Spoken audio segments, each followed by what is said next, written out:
بسم اللہ الرحمن الرحیم۔ اعوذ باللہ من الشیطان اللعین الرجیم، بسم اللہ الرحمن الرحیم، نحمدہ ونصلی علی رسولہ الکریم وآلہ الاطہار۔ عزیز طلاب اکرام، کتاب توضیح المسائل کے اسباق ہم مسلسل پڑھ رہے ہیں، جن اسباق میں سے آج ہم سبق نمبر 78 شروع کر رہے ہیں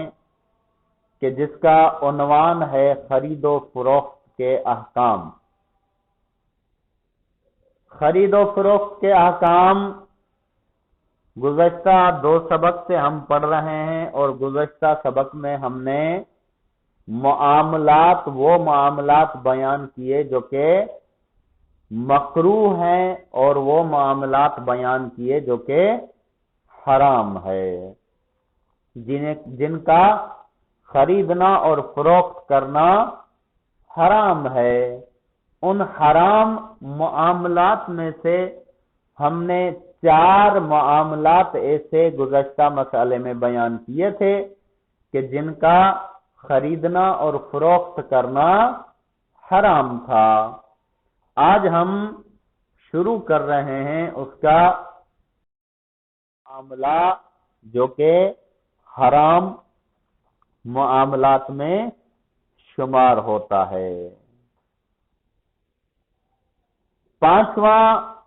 ایسا معاملہ جس میں دھوکہ دھڑی ہو، یعنی اگر کسی کو دھوکہ دیا جائے خرید و فروخت کے ذریعے، اگر کسی کو بیوقوف بنایا جائے معاملے کے ذریعے، تو کہہ رہے ہیں کہ ایسا معاملہ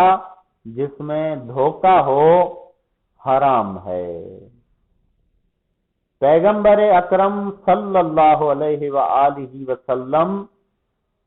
فرماتے ہیں جو شخص مسلمانوں کے ساتھ معاملہ میں دھوکہ دھڑی سے کام لے وہ ہم میں سے نہیں ہے۔ کہہ رہے ہیں کہ ہم میں سے نہیں ہے، ہم میں سے نہیں ہے، یعنی ہمیں ماننے والا، ہمیں فالو کرنے والا ہمارا امتی نہیں ہے، ہم سے اس کا کوئی تعلق نہیں ہے، اس وجہ سے کہ دھوکہ ایک ایسا کام ہے کہ جس میں انسانیت مجروح ہوتی ہے، اور رسول کریم صلی اللہ علیہ وآلہ وسلم انسانیت ہی لے کر آئے، اور انسانیت ہی سمجھانے اور اس پر عمل کروانے آئے۔ اگر ان کے دین میں ہی دھوکہ دھڑی کو سپورٹ کیا جائے تو یہ کیسے ممکن ہو سکتا ہے؟ اس وجہ سے رسول کریم نے اس سے لا تعلقی کا اظہار کر دیا ہے کہ جو دھوکہ کرتا ہے۔ اور رسول کریم صلی اللہ علیہ وآلہ وسلم کی اپنی زندگی میں آپ ان کی زندگی اٹھا کر دیکھ لیجئے، تو جب سے وہ پیدا ہوئے 40 سال کے بعد جب انہوں نے نبوت کا اعلان کیا، یہ جو درمیانی حصہ ہے 40 سال کی عمر کا، اس میں ان کی زندگی میں ایسا کوئی داغ نظر نہیں آتا، یعنی کافر تھے، رسول کو عقیدت سے نہیں مانتے تھے، رسول کی رسالت کو نہیں مانتے تھے، تب بھی اقرار کرتے تھے کہ محمد مصطفیٰ صلی اللہ علیہ وآلہ وسلم نہ جھوٹ بولتے ہیں، نہ کسی کو دھوکہ دیتے ہیں، نہ کسی کی امانت میں خیانت کرتے ہیں، نہ عہد توڑتے ہیں، یعنی جتنی بھی انسانی صفات ہیں انسانی، ان صفات کو رسول نے فالو کر کے بتایا کہ ہم یہ ہی لے کر آئے ہیں، ایسا نہ سمجھیے کہ ہم دھوکے باز ہیں۔ تو کہتے ہیں کہ وہ ہم میں سے نہیں ہے، خداوند عالم اس کی روزی کی برکت اٹھا لیتا ہے۔ کہہ رہے ہیں جو دھوکہ کرتا ہے اس کی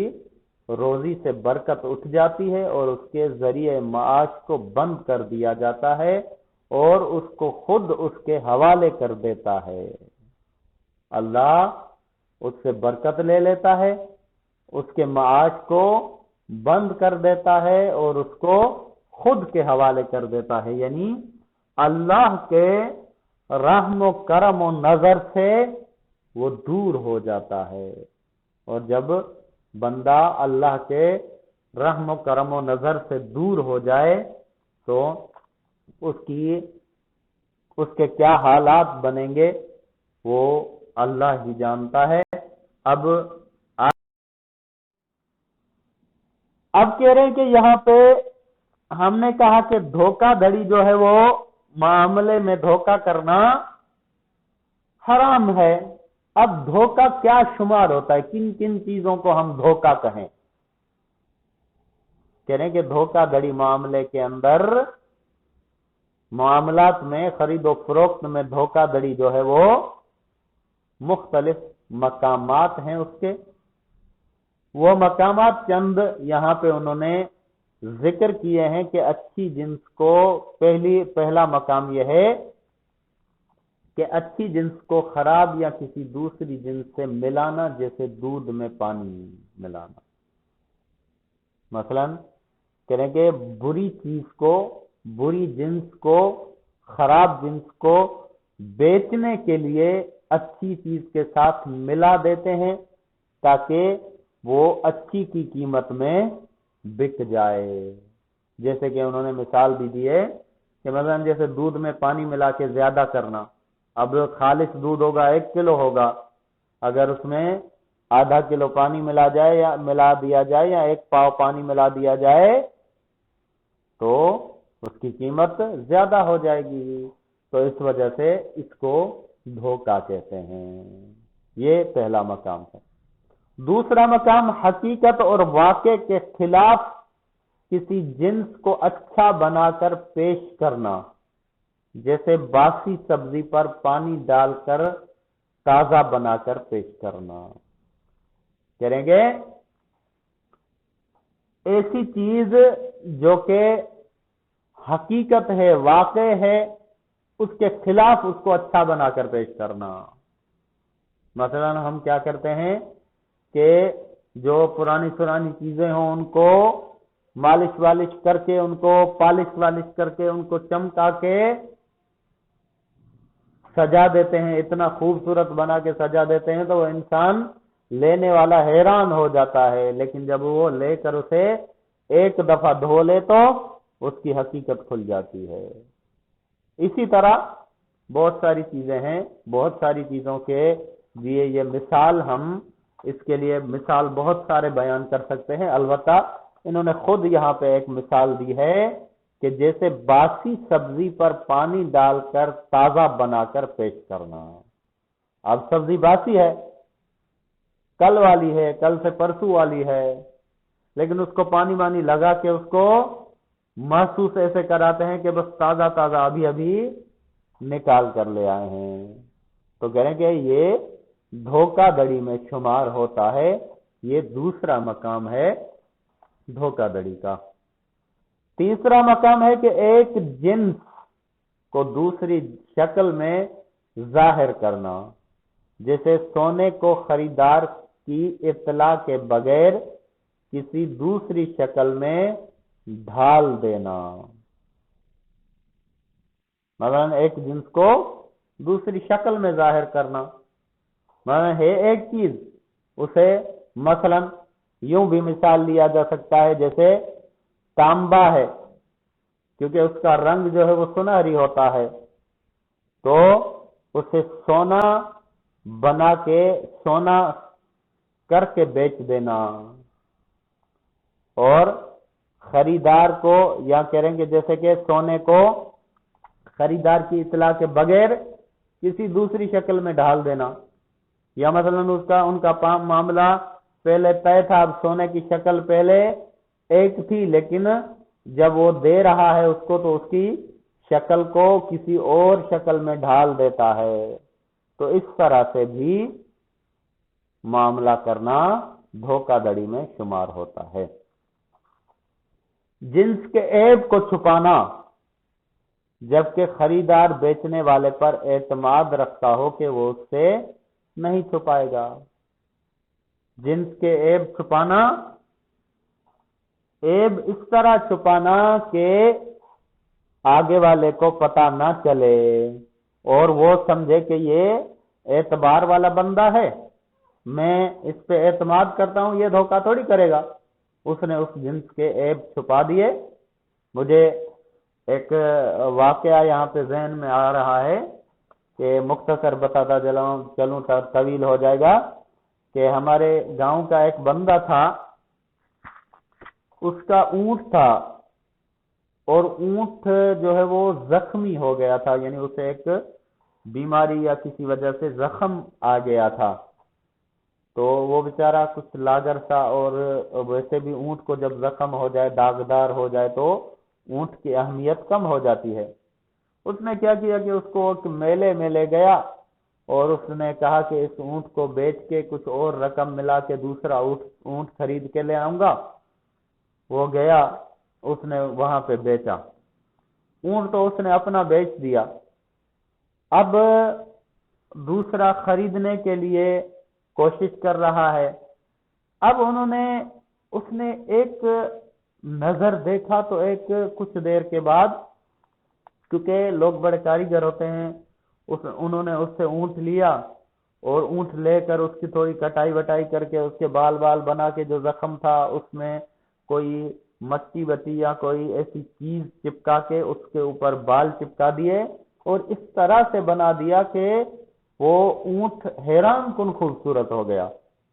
اب اس نے کیا کیا کہ پورا میلہ گھومنے کے بعد ادھر ادھر گھوم کے اسے وہی اونٹ پسند آیا جو اس نے بیچا تھا۔ اب وہ جب گھر لے آیا بڑی خوشی کے ساتھ کہ میں بڑا خوبصورت اونٹ، اوپر رقم لگا کر بھی جب پہنچا تو جو تھوڑے چالاک لوگ تھے، جو تھوڑے جاننے والے تھے، انہوں نے کہا کہ یہ تو اونٹ وہی ہے۔ اس نے کہا یہ کیسے ہو سکتا ہے، یہ اتنا اچھا اونٹ۔ جب اس نے اس زخم والی جگہ کو دھویا تو وہ ساری مٹی گر گئی، وہ سارے لگائے ہوئے بال گر گئے اور وہ وہی اونٹ تھا جو اس نے بیچا تھا۔ تو یہ اس طرح سے دھوکہ ہوتا ہے، اور عموماً مارکیٹوں میں، منڈیوں میں ایسے قسم کے معاملات بہت چلتے ہیں، کہہ رہے ہیں کہ یہ دھوکہ دڑی میں شمار ہوتا ہے اور ایسا معاملہ حرام ہے۔ اب آ جاتے ہیں مسئلہ نمبر 2017۔ جو پاک چیز نجس ہو گئی ہو اور اسے پانی سے دھو کر پاک کرنا ممکن ہو تو اسے فروخت کرنے میں کوئی حرج نہیں ہے، جیسے قالین اور برتن۔ کہہ رہے ہیں کہ اگر مثلا کوئی چیز نجس ہو گئی ہے لیکن اسے پانی کے ذریعے سے، مٹی وغیرہ کے ذریعے سے، جس طرح سے دھونے کے جو بھی پاک کرنے کی جو چیزیں ہیں ان کے ذریعے سے اس کو پاک کیا جا سکتا ہے، تو اس کی خرید و فروخت میں کوئی حرج نہیں ہے۔ جیسے کہ مثلا قالین ہے، برتن ہے، اگر ان کو دھویا جائے، نجس ہو جائے تب بھی دھو لیں، پاک ہو جائے گا۔ اور اگر اسے دھونا ممکن نہ ہو تب بھی یہی حکم ہے، لیکن اگر اس کا حلال فائدہ عرف عام میں اس کے پاک ہونے پر منحصر نہ ہو۔ کہہ رہے ہیں کہ مثلا اگر کوئی چیز نجس ہو گئی ہے، اس کا دھونا ممکن ہے تو وہ پاک ہونا ممکن ہے، تو وہ تو اس کا تو خرید و فروخت کرنا جائز ہے، کوئی مسئلہ نہیں۔ لیکن اگر اسے دھونا ممکن نہ ہو تو کہہ رہے ہیں کہ تب بھی اسے خریدنا فروخت کرنا جائز ہے، لیکن ایک شرط کے ساتھ۔ وہ شرط کیا ہے کہ اس سے جو فائدہ لیا جاتا ہے، حلال فائدہ، اس کے پاک ہونے پہ منحصر نہ ہو۔ اگر اس کے پاک ہونے پہ منحصر ہے تو اس صورت میں اس کا خریدنا اور فروخت کرنا جائز نہیں ہے، کیونکہ اگر اسے دھوئیں گے تو خراب ہو جائے گی، اور اگر نہیں دھوتے تو نجس جو ہے وہ ہم استعمال نہیں کر سکتے، اس کا فائدہ پاک ہونے پہ منحصر ہے، تو اس وجہ سے وہ کسی ہمارے کام کی نہیں رہے گی۔ مثلا بعض اقسام کے ایسے تیل ہیں کہ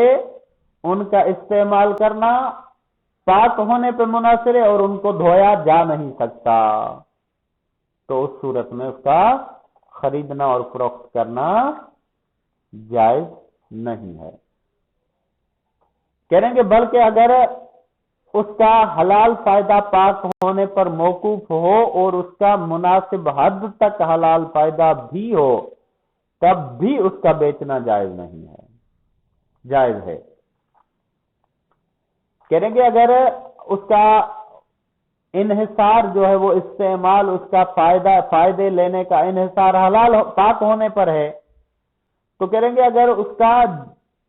مناسب حد تک مکمل طور پر جو ہے وہ فائدہ حلال ہونے پر نہ ہو، پاک ہونے پر نہ ہو، تب بھی اسے اگر فائدہ اس کا حلال فائدہ جو ہے اس کا پاک ہونے پر ہے تو اس کا بیچنا جائز